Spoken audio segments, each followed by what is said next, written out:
Hello and welcome to Patki hospital Kolhapur.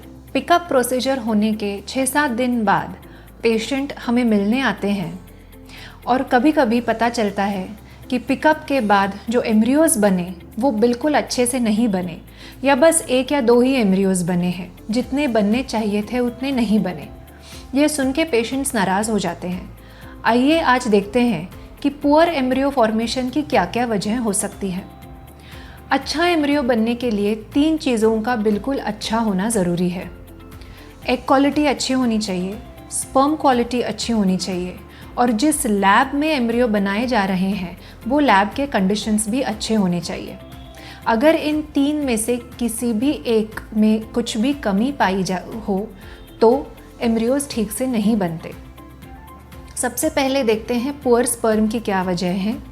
अगर आप smoker हैं या ड्रिंक्स लेते हैं या अगर बहुत देर तक आप आग में काम कर रहे हैं जैसे फर्नेस में या फाउंड्री में या बेकरी में, या बहुत देर तक आप आपके लैप में लैपटॉप रख के काम कर रहे हैं तो आपके स्पर्म थोड़े से पुअर क्वालिटी के पाए जाते हैं।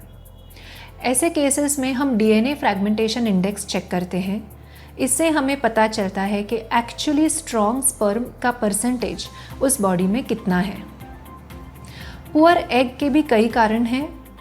अगर आपका एज 35 से ज़्यादा हो या अगर आपको पहले से ही पेल्विक कोई बीमारी हो यानी पेल्विक इन्फ्लेमेशन हो या एंडोमेट्रियोसिस हो, या आपको जनरल कोई बीमारी हो जैसे कि रूमेटॉइड आर्थराइटिस हो या कोई ऑटो इम्यून बीमारी हो, तो ऐसे केसेस में एग क्वालिटी थोड़ी सी कमज़ोर होती है।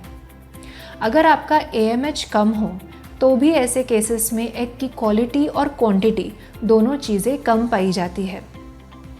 इसके अलावा अगर आपको PCOD हो तो सकता है कि आपको सोनोग्राफी में पता चला हो कि आपके दोनों तरफ 10-10, 15-15 फॉलिकल्स हैं और पिकअप में जिस दिन हमने पिकअप किया उस दिन पता चला कि उन 15 फॉलिकल्स में एक्चुअली एग सिर्फ 1 या 2 फॉलिकल्स में ही था।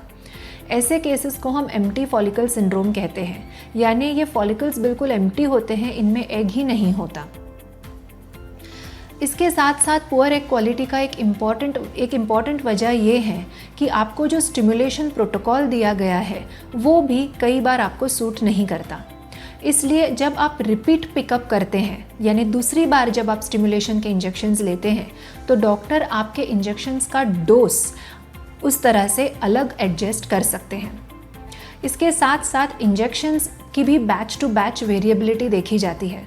ये जो IVF के दौरान लगाए हुए हार्मोनल इंजेक्शंस होते हैं वो बहुत ही ज़्यादा टेम्परेचर सेंसिटिव होते हैं। इनकी बैच में कई बार वेरिएशंस दिखते हैं। इसलिए अगर पहली बार आपके बिल्कुल एग्स नहीं बने और दूसरी बार आपके बिल्कुल अच्छे एग्स बने और एम्ब्रियोज बने तो इसकी ये एक वजह हो सकती है कि जो स्टिमुलेशन प्रोटोकॉल था वो सूटेबल नहीं था। तीसरी इम्पॉर्टेंट वजह है लैब कंडीशंस। IVF की लैब के जो कंडीशंस होते हैं जैसे टेम्परेचर होता है, pH होता है, वो बिल्कुल स्ट्रिक्टली अच्छी तरह मेंटेन होना बहुत इम्पॉर्टेंट है। इसके लिए IVF की लैब चुनते वक्त वो लैब में जो रेगुलर आम तौर पे जो सक्सेस रेट पाया जाता है उसके बारे में आप ज़रूर इंक्वायर कीजिए। इससे आपको अंदाज़ा आएगा कि ये लैब कंडीशंस कैसे हैं। अगर पहले साइकिल में आपके एम्ब्रियोज पुअर बने हैं तो आपको डॉक्टर कई सारे ऑप्शंस देंगे। उसमें से एक ऑप्शन रहता है कि हम साइकिल को रिपीट कर सकते हैं, यानी दोबारा इंजेक्शंस लेके दोबारा पिकअप प्रोसीजर कर सकते हैं। इस सिलसिले में अगर आपके मन में कोई डाउट हो तो मुझे नीचे कमेंट सेक्शन में ज़रूर पूछें। Thank you.